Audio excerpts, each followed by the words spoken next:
Okay. What's going on, everybody? My name is Mangg. Welcome back to Hanging with Mangg. Playing a little Kirby Superstar here today.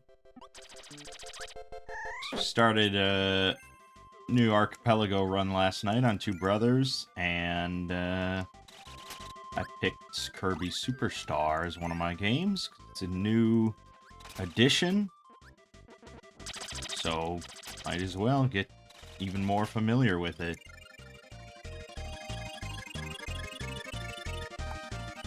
Yeah, so I don't have a great deal of time today, so I'll try not to meander.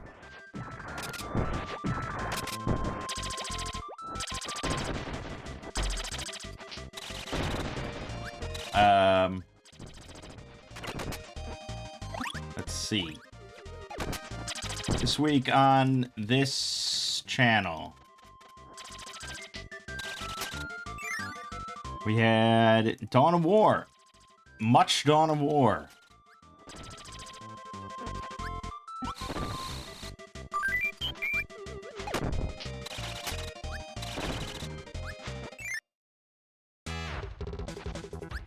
And, well, Dawn of War 2 specifically. And then we moved on to Dawn of War 2 Chaos Rising. One of the expansions for Dawn of War 2. The only one to add sort of more campaign content.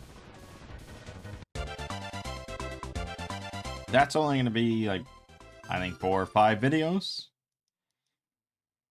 But, you know, that'll lead very nicely into Monster Hunter Wilds. Coming out on the 28th. And we also have had the end of the Gold Box games, finally. Sad to see them go, of course. But moved on to solo role manging, of which I have many, many videos. Like 60 videos or something. I got carried away.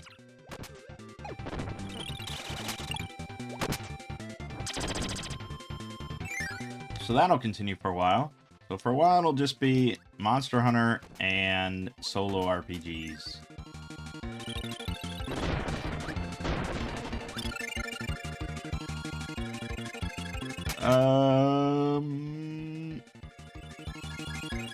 Yeah, that's pretty much that. And then Two Brothers, obviously.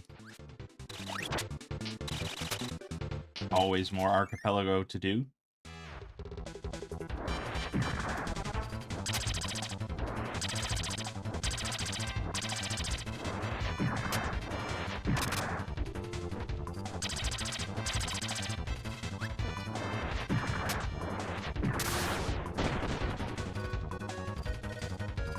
And that's it for this channel. Not a whole lot else to say. Over on the Exploring series, I started Black Adatum, the Bone Proposal from Rounder House, part 1 of 5 or 6. We'll see. I'm not. Yeah, I think my original estimate was 6, so we'll see.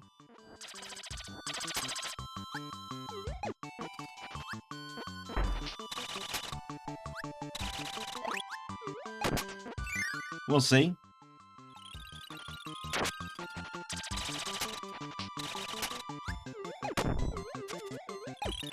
And so part 2 this week, a bit shorter, like 50 minutes or something. You know, obviously it's not all going to be the exact same length.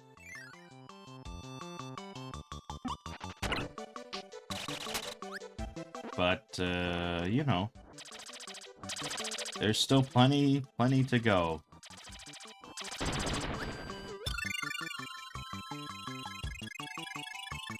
And it's nice because Rounder House divided the article up into different parts. within, like, the narrative. So it makes it very easy for me to just be like, yep, this is the stopping point for this video. This is the end of the part. Very nice. I mean, I doubt he did that for my benefit, but it is certainly to my benefit. I don't have to come up with my own sort of cliffhanger points.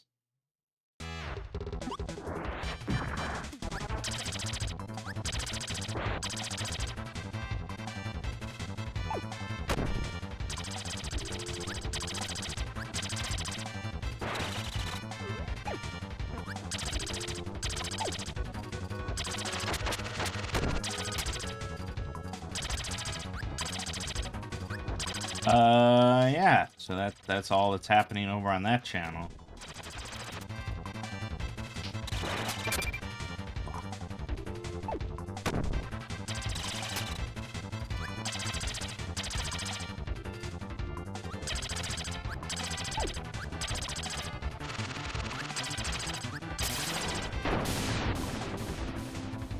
And that's it.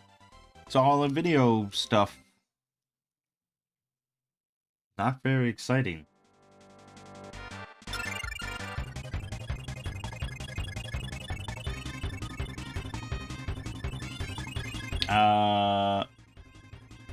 So last night,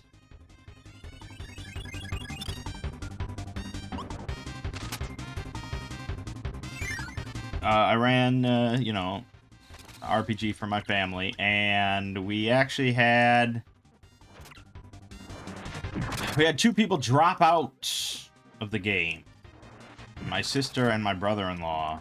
I suspect that my brother-in-law only dropped out because my sister dropped out. And I suspect my sister dropped out because it was clear that this campaign we're doing is mostly just combat. Everything is just going to be a fight, you know, and tactical fights that take a while and sort of stuff like that. And she just has no interest in that and blah, blah, blah. So she bowed out. So we're down to 4 players. It's a bummer because I never like to see people, you know, stop playing RPGs. But, I mean, 4 is a good number. It's a very solid number for RPG. 6 was a little cumbersome sometimes. And made it hard to kind of, connect with all the players. You know, it's like having a... It's like being a teacher and having a classroom with too many students, you know? It's hard to make it kind of more personal the more people you have. So 4 is a fine number, and I think the remaining players are perfectly happy with that. And so we march on. Again, we're doing Red Hand of Doom with Shadow of the Weird Wizard. And I do think Shadow of the Weird Wizard is a pretty good system for Red Hand of Doom, because it's pretty high power. You know, it sort of fits this theme, this idea of, like, 4 adventurers combating a whole army of hobgoblins and stuff. You have to be a little careful depending on how clever your players are, how good they are at min-maxing, things like that. I think it is possible for, you know, mid-level Weird Wizard characters to kind of single-handedly destroy the whole campaign. Like, circumvent a large part of the campaign and trivialize it.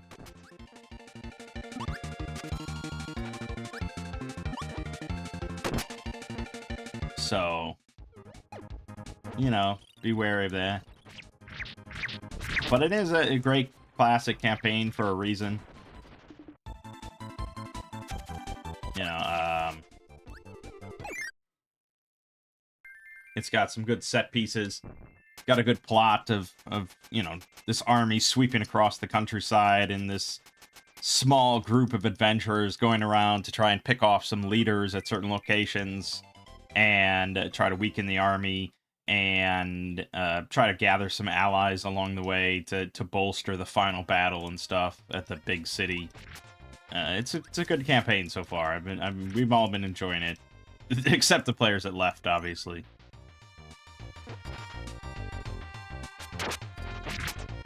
So,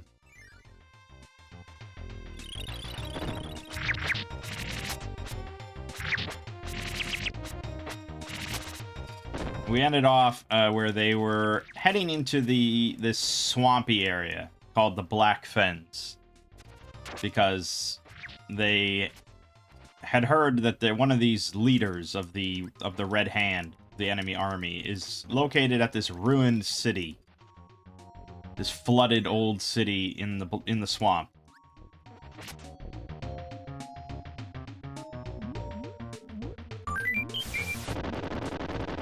And so they're heading out there to investigate, to try and kill him. And they start wandering around the swamp. They don't know exactly where the city is. They're just wandering. And they come across this giant dead owl out in the swamp.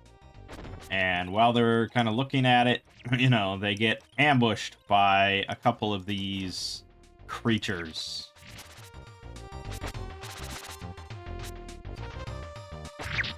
Sort of vaguely draconic creatures, but, you know, like more lithe and more sinewy and, you know, just more feral kind of draconic creatures with this, you know, nasty venom and stuff. And so they fight off a couple of them, and it was kind of a tough fight for them, for sure.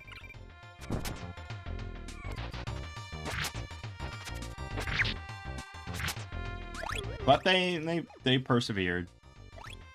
And, you know, you heal, like, all damage in Weird Wizard after overnight rest, so it's not that big of a deal if this is your one fight of the day.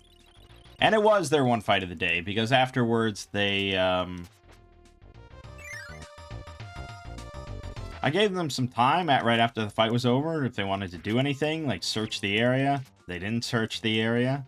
If any of them would have just said, you know, I look around, what do I find? Or I go and investigate the owl, maybe, or anything. It was just, no.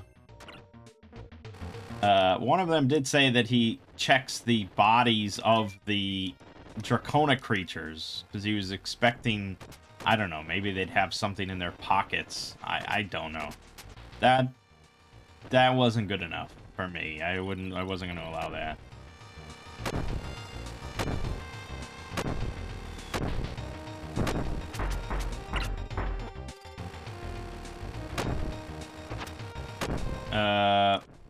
But yeah, so there was a metal coffer nearby.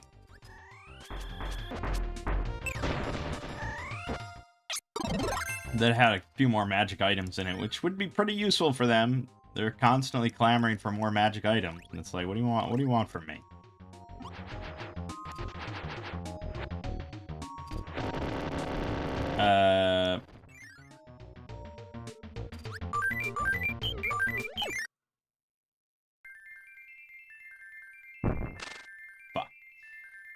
But then they meet with some elves that swoop down on some more giant owls and kind of react to them pretty coldly, because they see this corpse of a giant owl and they're like, oh, what are you guys doing here? You know, a bunch of humans, bunch of damn humans.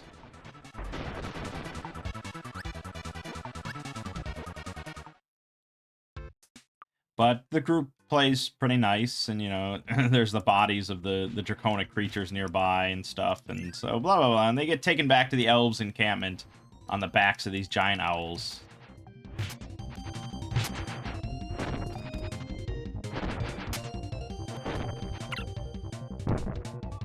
And they meet with the leader of the elves.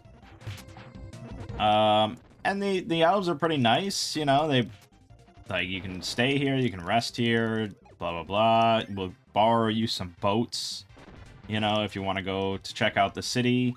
But, you know, they can't really spare any warriors or any owls or anything like that. Basically, my group's always trying to get other people to just, like, they always just want to, like, have an army go with them, you know? Like, yeah, well, if we could just get, like, 20 elves to go with us to this city, that would be great. Like, no, that's maybe old school D&D where you'd hire mercenaries constantly, but this is now the era where it's all about you guys. You guys do everything.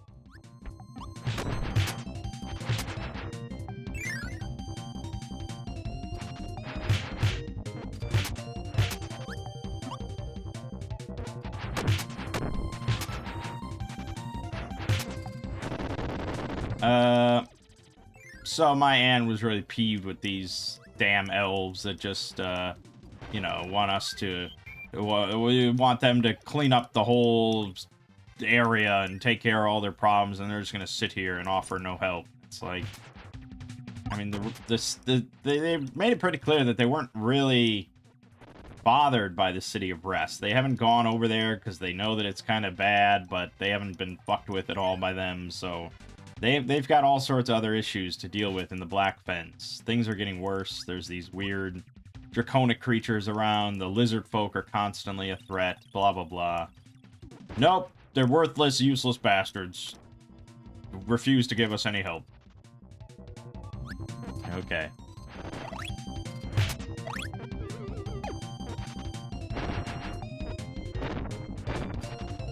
But anyways, they do kind of rest up there, and they do some bartering. You know, they said that the elves here don't really use currency. They just do bartering. They didn't have much to barter for. They couldn't really think of much to prepare to go to this flooded city.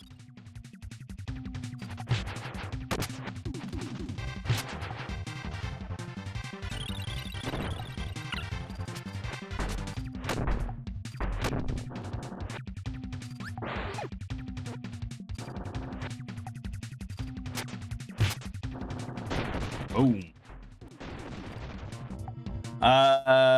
So on they went. They went by boat. They rode out on the rivers, through the swamp, to the flooded city of Rest. And, they went during the day, they arrived, like, at the lake where this flooded city is at, like, 11 a.m. And they vaguely surveyed the scene, and I tried to provide some, you know, forewarning about what's around here and things like that. And I said that around the shores of this lake, there's a whole bunch of camps, like huts, where the lizard folk are living. And they could see, like, kind of lookouts on this watchtower out in the center of the lake. And there was another big building. And, you know, most of the town is completely flooded. So it's just these couple buildings that are kind of above the water line. And you can see movement on top of one of the buildings. So I gave them, you know, as much kind of forewarning as I think was reasonable. The campaign module does talk about how much more they can learn if they spend time sitting there just kind of scouting out the situation. Like, if they spend up to, like, 5 hours just surveying the area, they can learn more stuff. And they can see, like, where the dragon flies in to roost and stuff, and they can see that lizard men do occasionally approach the area, one of the ruined buildings, by boat, things like that. You know, they could learn stuff. They elected to not learn stuff.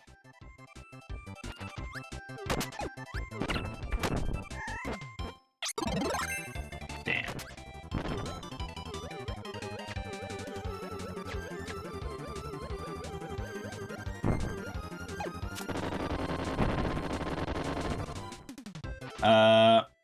And so their big plan that they decided on was they were going to use Lego's efficacious disguise ability, which he always tries to find a use for.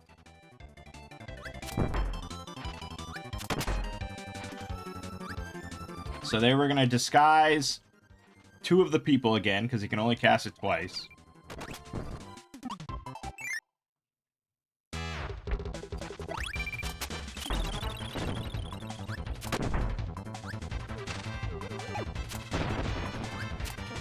So they're going to disguise 2 of the people as hobgoblins, and they have 2 sets of hobgoblin uniforms.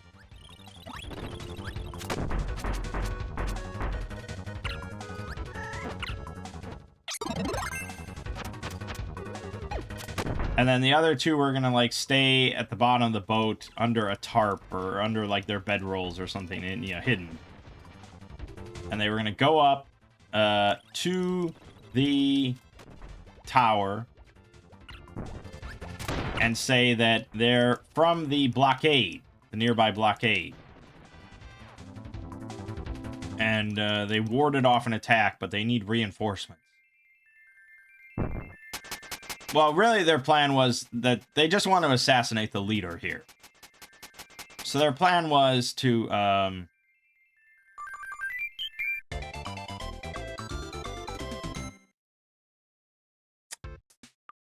what I understand, the plan was to say that they have a message for the leader. And they knew the leader's name because they had this map that said his name was Sarvith. So they're like, okay, we're going to go in and say that we have a message. We're from the blockade. We have a message for Sarvith.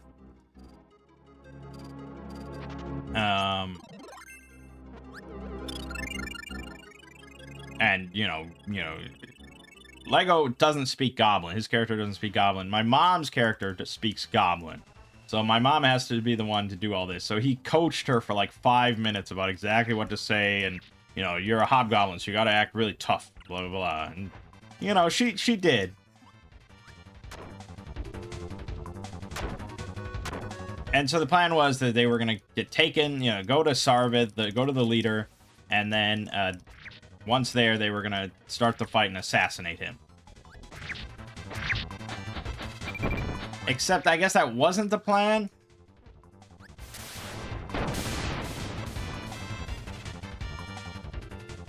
Because Lego's plan was basically just to get to the tower and to not get shot at from a distance. And then they were all going to just unveil and start charging in and fighting.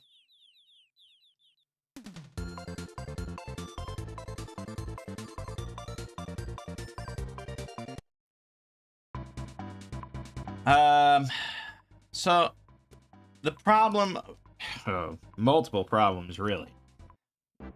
The initial problem that I caught them in was, of course, this lie that they had, which they didn't perfectly think through.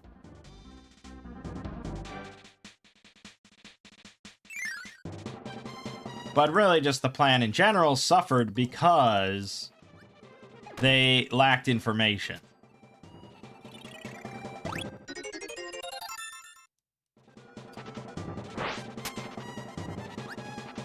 When you're a guerrilla fighting force, you know, when you're the underdog, you're the small force fighting against a much larger force, fucking knowledge is power, you know?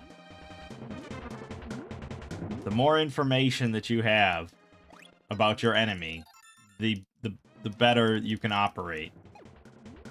And they had very little information, and they elected to not try to gain any more information. So they were going in pretty blind here.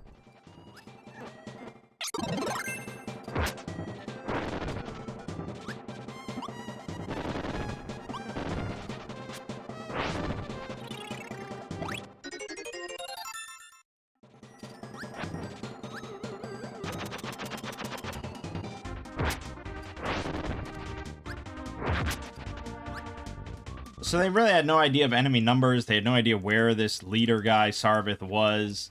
They had no idea where the dragon was. They knew there was a dragon, but they had no idea of, yeah, enemy numbers, what they were up against, anything like that.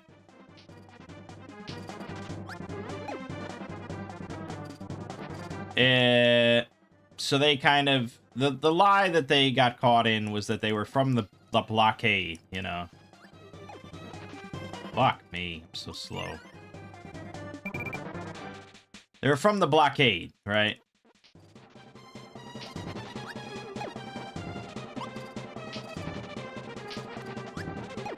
Fuck.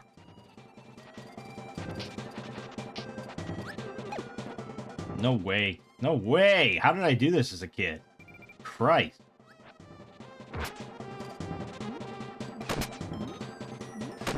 They were from the blockade, which they burned down, like, 2 nights ago. At the end of the last session. And so once they told them that they were from the blockade, I had to explain to them, like, okay. I asked them, did they kill everyone that was at the blockade? Lego was very adamant that they did. And I knew for a fact that they hadn't, because generally I follow kind of morale rules. I don't go fights to the death, because that's not how fights work. And I very specifically said at the end of the last session that they routed the enemy. And then at the start of this session, I made a joke that, you know, at the end of the last session, they wiped out the barricade and their enemies fled, along with 2 of your companions. So we had 2 people, you know, leave the campaign. So, you know, I made that joke, okay? I mentioned at the start of the session, the enemies fled. This was a known thing. And obviously, they are very far from the main army at this location. The only place that these guys from the barricade would flee is this location, Rest, this ruined city. It's the only spot that they would go to.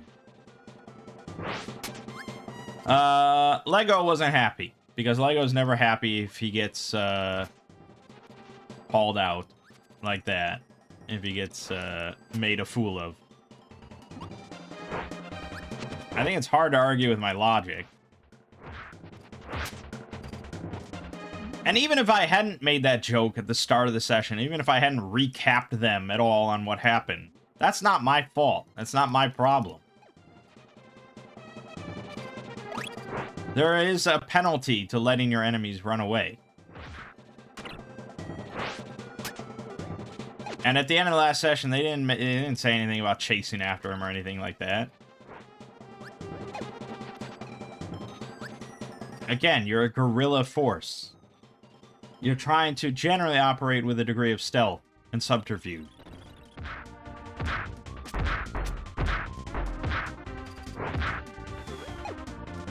Letting enemies run away is usually a bad thing.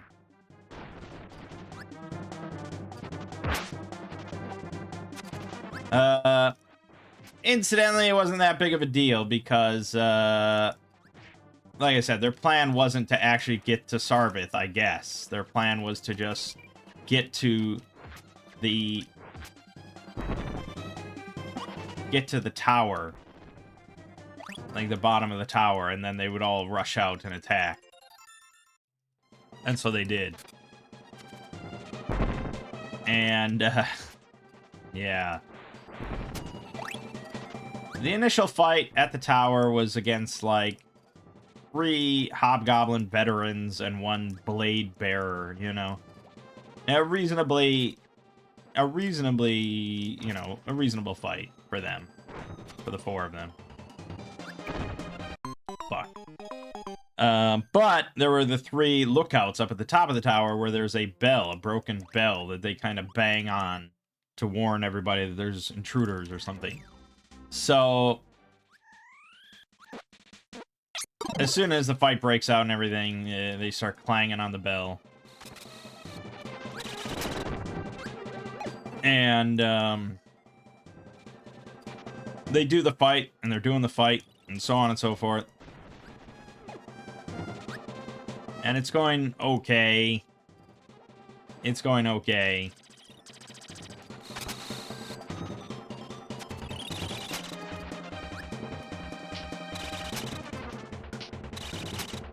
they win the fight. Although Lego gets more and more upset at the other's lack of tactical awareness and things like that. Which is funny because the whole situation just is bad for them and is bad tactical awareness anyways. So I don't know what he's getting so upset about. Maybe he's upset at himself. It's possible. Because with the alarm going out, the campaign's pretty clear about this. All the lizard men, the lizard folk from the surrounding huts, will rally to the city, the flooded city there, to, they're kind of subservient to the hobgoblins here. And so they want to please them and show their worth and stuff like that.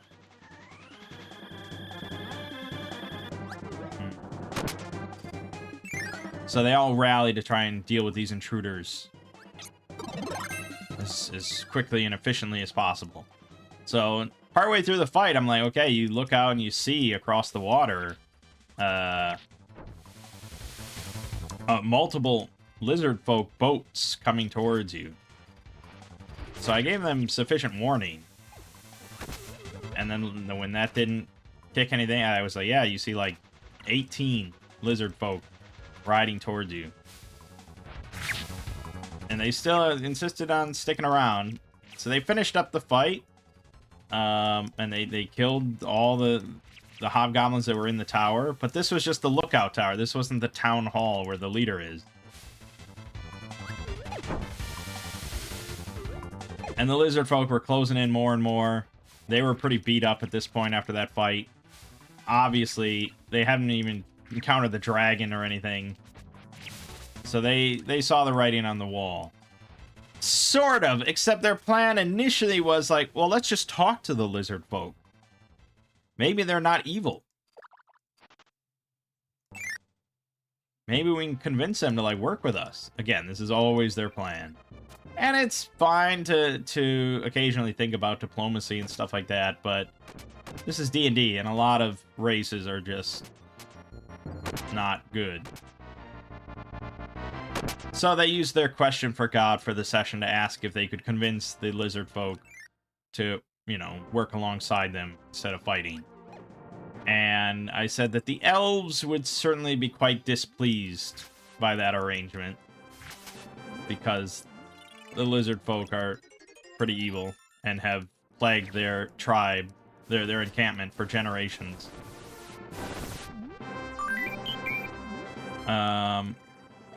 And so they kind of ruled that out, because they'd rather have the elves on their side than lizard folk in the coming battle, you know. So, all right, we gotta flee. And they were really concerned about how they were gonna flee, because they're not in a good position. But I'm pretty generous when it comes to fleeing. So, you know, they had the intention of fleeing, and they had boats, so they hopped on their boats, and they're like, you know, we're getting out of here. And I'm like, okay, well, let's, you know, it's gonna be some rolls, but what are you guys doing to, you know, are you guys gonna do anything to try to aid in your escape or hinder their pursuing? And so they threw out a couple spells and things like that, and they had a couple other things, which is good.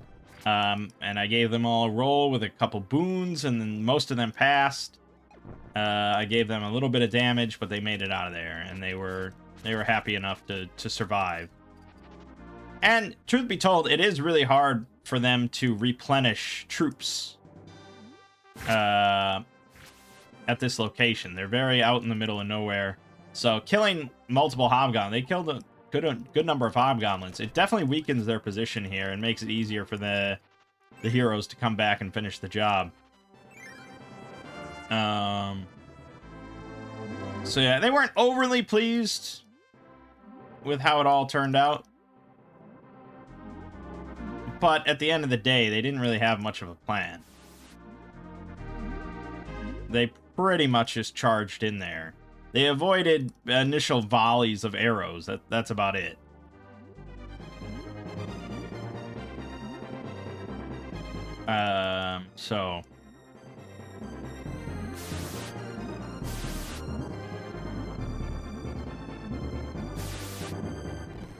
that's about it.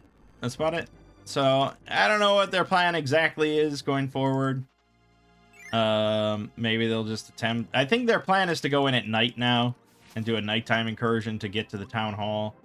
But time is ticking, so they're going to have to do this relatively quickly. Like the next night or something. And they're going to be pretty high on alert. The leader is going to kind of concentrate his forces around him. I'm sure word of these heroes has spread around. A real thorn in the army's side. So, yeah, it's not going to be an easy, you know, if they just go in there at night, it's going to be a tough fucking fight. There's, like, multiple ogres, hobgoblins, the leader, the dragon. There's, like, another one of those weird draconic creatures. So, yeah, not going to be easy. But, you know, I did tell them that this is generally regarded, I guess, as one of the hardest parts of the campaign. Because it's a large number of forces concentrated in a small area that they have to kind of just take on themselves.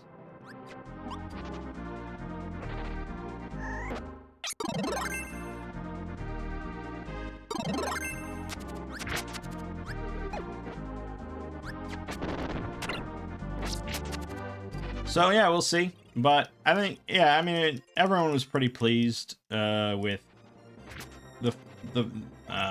dropping down to 4 people. It is a good number. So, yeah, you know, I have to balance things around 4 people instead of 6, but that is easier, so it's not that big of a deal. And, yeah. Things are gonna progress.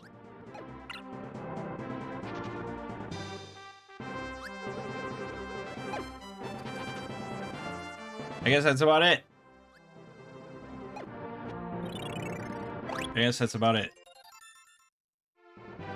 So, more Dawn of War 2, more solo role manging for all your RPG goodness. And Bone Proposal Part 2 on the Exploring series. Good stuff.